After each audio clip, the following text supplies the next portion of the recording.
the effective ministry that we say we want. And if we're going to make a difference in people, each of us must truly allow Jesus to be our ultimate example. Doesn't want anyone to be lost. He wants everyone to change their ways and stop sinning. Oh, I have to declare today that I've got to be a little bit more like Jesus here today. I've got to be a little bit more like the Lord. Well, I've got to love more. I've got to care more.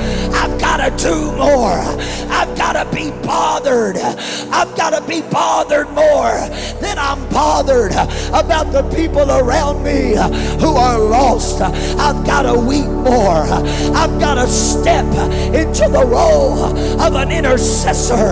I've got to cry out for a city a little bit more.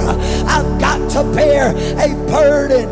Oh, the word says, and he drew nigh to the city and wept over it. I've got to tell you, we've got to learn what it means to weep more than just in an altar. We've got to learn what it means to weep over a city here. But the question is, who is weeping over your city? Who is crying out and saying, God, somebody's got to be saved? Come on, I know we're running promos in every city, but who's weeping over the city? Come on, I know that we got our campaigns, but who is weeping over the city? I challenge you, I don't know what your city is, but whatever it is, you need to get that city on your lips and say, God saved her. God wants to wake something up in you.